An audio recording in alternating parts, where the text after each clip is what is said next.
नमस्कार। मेरा नाम है सत्सिंह और हम दोबारा हाजिर हैं नए एपिसोड के साथ। इजराइल में जो भारत सरकार ने कंस्ट्रक्शन वर्कर्स को लेकर के जो भर्ती शुरू कर रखी है, जो कि पहले रोहतक में हुई और उसके बाद आजकल लखनऊ के अंदर चल रही है। उसको लेकर के जो भी इंटरेस्टेड कैंडिडेट्स हैं, उनके बहुत सारे सवाल थे। हमने एक पहले भी वीडियो बनाया था और उस वीडियो को करीब कुछ घंटों में वो 6000 लोगों ने उसको व्यू किया है और बहुत सारे सवाल आए।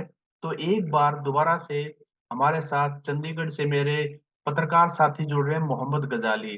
गजाली साहब, आपका स्वागत है और हम आपसे कुछ एक जरूरी सवाल करना चाहेंगे। बहुत शुक्रिया सत भाई, आपके साथ जुड़ने में हमेशा अच्छा लगता है।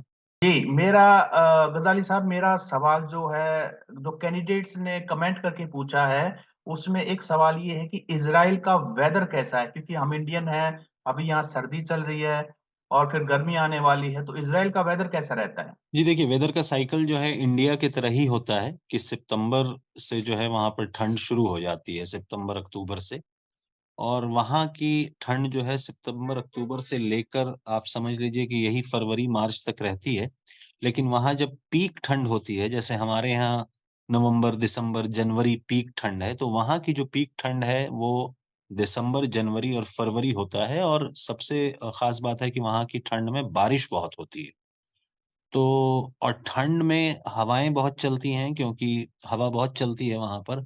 और वो इलाके पर भी डिपेंड करता है कि आप अगर पहाड़ी इलाके से करीब हैं, जिस शहर में भी हैं, तो अगर पहाड़ी इलाका ज़्यादा है या आप जहाँ पे रिहाइश है आपकी वहाँ के आस-पास पहाड़ हैं, तो ठंड बहुत ज़्यादा होती है, हवा बहुत चलती है, जो एकदम आपको आप अगर जैकेट और गर्म कपड़े ना पहने तो आपको बहुत तकलीफ हो सकती है, आप झेल नहीं सकते।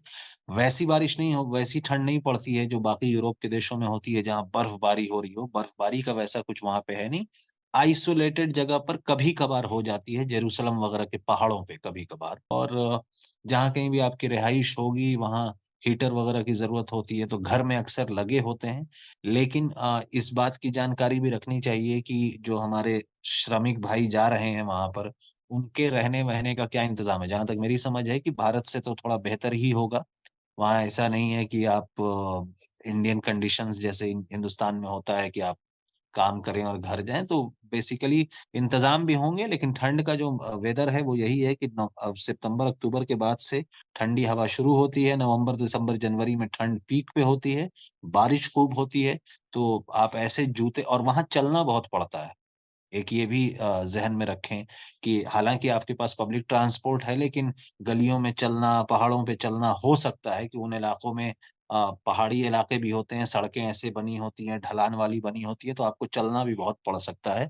तो वैसे जूते ज़रूर रखें जिससे आपके चलने में आसानी हो, जो अक्सर हम देखते हैं। जी, गजाली साहब, इसमें मैं एक, चूँकि ठंड से संबंध बात हो रही है, तो हमारे यहाँ जैसे कोई बीमार हो जाता है, तो केमिस्ट शॉप पे जाकर पीसीएम ले आता है, एंटीबायोटिक ले आता है।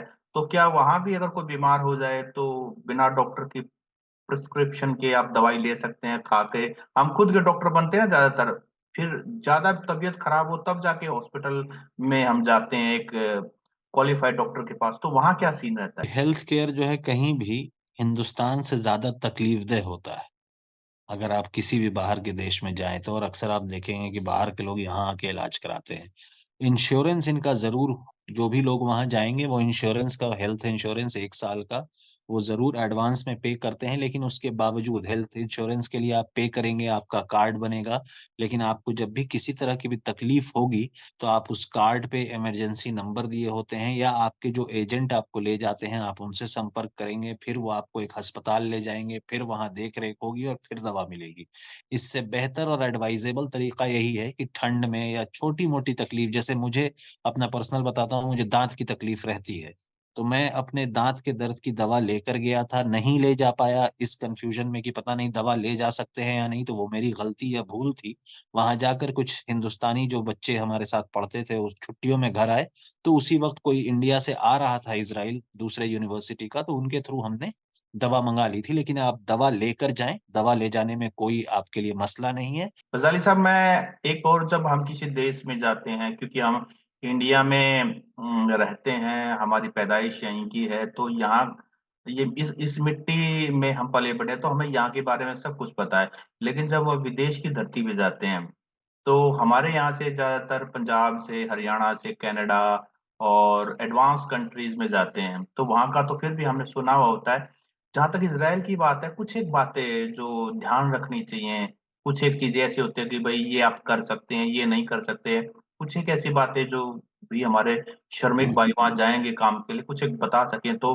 आपके करीब साल का एक्सपीरियंस है, आप वहाँ इसराइल में रहे। जी देखिए, सबसे पहली बात तो इजराइल में एक चीज ध्यान रखें कि अभी सेंटिमेंट बहुत हाई होगा। इजराइल और फिलिस्तीन की लड़ाई हो रही है और सोशल मीडिया पर हम देख रहे हैं कि किस तरह से वो कई बार धार्मिक रंग भी, उसको मजहबी रंग भी दे देते हैं। अब यहीं से समझने वाली बात शुरू होती है कि इजराइल में मुसलमान भी रहते हैं, इजराइल में यहूदी भी रहते हैं और दूसरे धर्म और मजहब के लोग भी रहते हैं। इंडिया के साथ चाहे फिलिस्तीन का मुल्क हो या इजराइल का मुल्क हो, दोनों के रिश्ते बहुत अच्छे हैं।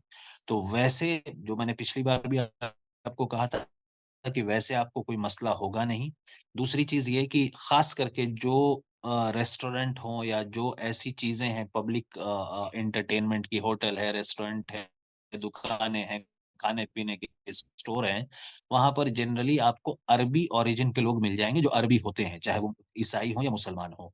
तो वो जनरली इंडियन लोगों के साथ बहुत अच्छे से पेश आते हैं।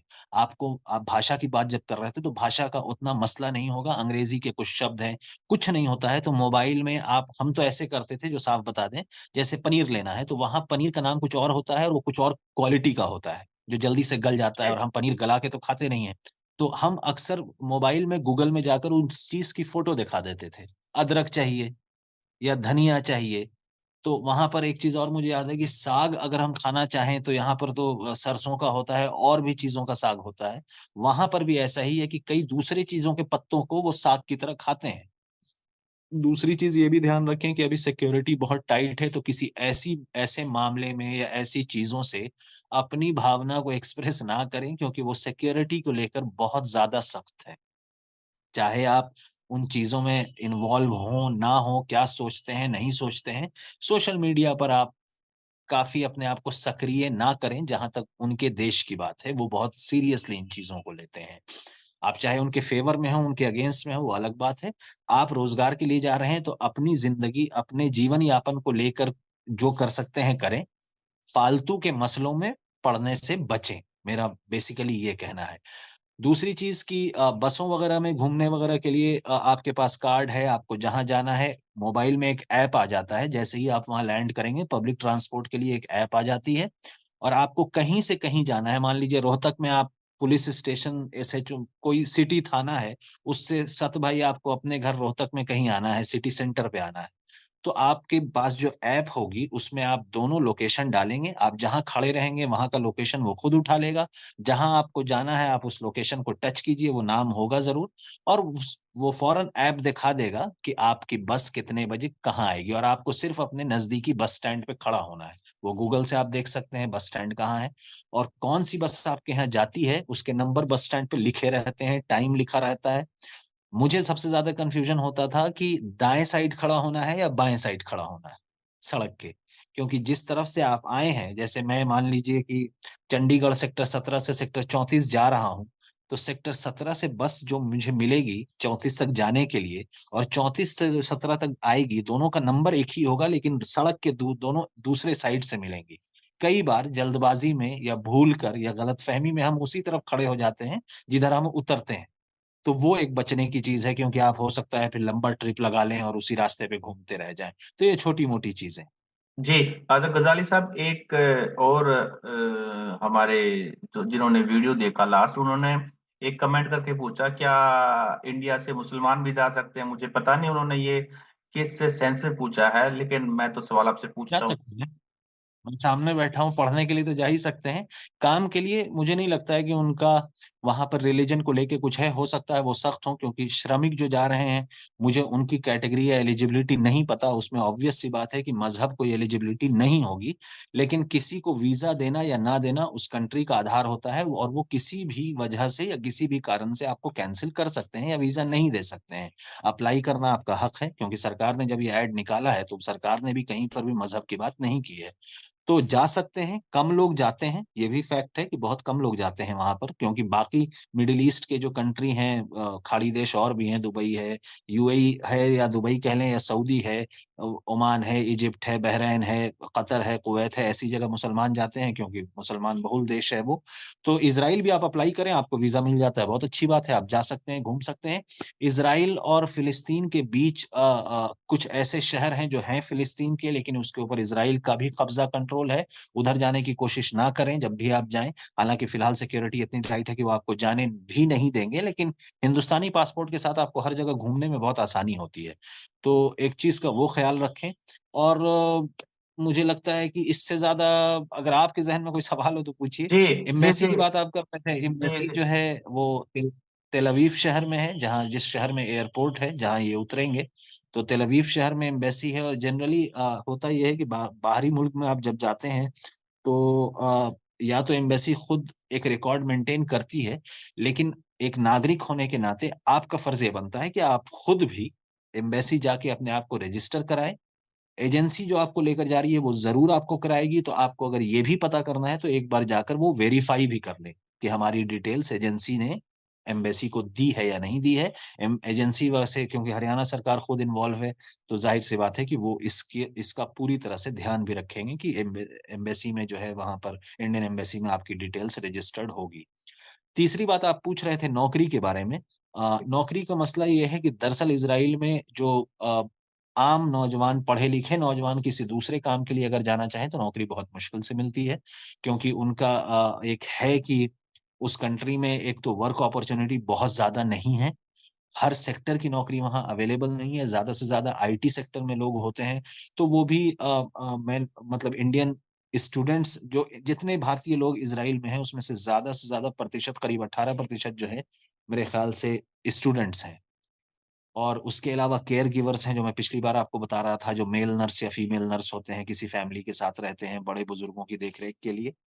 और दूसरी नौकरियाँ मिलना बहुत मुश्किल है क्योंकि वो उनकी प्रायोरिटी ऑब्वियसली लोकल लोगों को भाषा की वजह से जी। रखना उनके ग लिए ज़्यादा गज़ाली फ़ायदेमंद है। साहब मैं ये बहुत सारे साथी ये भी जानकारी लेना चाह रहे हैं कि मान लीजिए सरकार उनको कंस्ट्रक्शन वर्कर में उनको मौका नहीं देती है, उनका नंबर नहीं आता है, तो क्या वो डायरेक्ट भी अप्लाई कर सकते हैं? ऐसी कोई वेबसाइट वहाँ की जो आपकी नॉलेज में हो? मेरी नॉलेज में तो नहीं है कि उनकी कोई ऐसी जॉब वाली वेबसाइट हो, जहाँ पर आप सीधे अप्लाई कर सकें क्योंकि जब अंतर्राष्ट्रीय मज़दूरों को लाना होता है या श्रमिकों को लाना होता है, तो इज़राइल कोई ऐसा देश नहीं है जहाँ पर बहुत ज़्यादा अंतर्राष्ट्रीय लोग काम कर रहे हों, ख़ास करके श्रमिक।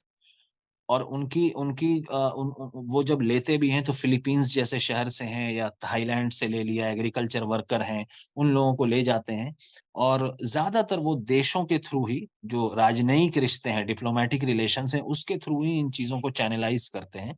मेरे ज़हन में या मेरी जानकारी में कोई ऐसा वेबसाइट नहीं है या कोई ऐसा इंटरनेट का एड्रेस नहीं है कि जहाँ पर आप जाएँ और इज़राइल की नौकरी आपको मिल जाए। हो सकता है कि बहुत कम तादाद में या बहुत चुनिंदा कंपनियों में ऐसी कोई ज़रूरत हो जिसमें ओवरसीज़ वर्कर या फॉरेन वर्कर्स को वो ले रहे हों। लेकिन मेरे ख़्याल से अब मेरी जानकारी में ऐसी चीज़ नहीं है। गज़ाली बाकी साहब गूगल जी। करके लोग देख सकते हैं। जी, गज़ाली साहब वहाँ क्या मंदिर वग़ैरह, मस्जिद वग़ैरह ये कॉमन है? जो जो लोग जाएँगे, मान लीजिए कभी संडे को उनको जाने का मन हो, तो ऐसा कुछ है? मंदिर तो मेरे ख़्याल से वहाँ हाँ, एक चीज़ और इसी से मैं आपको बताना चाहूँगा कि जो हालाँकि हिंदुस्तान के साथ उनके रिश्ते अच्छे हैं, लेकिन उनकी जो धार्मिक प्रैक्टिसेज़ हैं, जैसे वहाँ पर बीफ खाया जाता है, दुकानों में आसानी से मिलता है।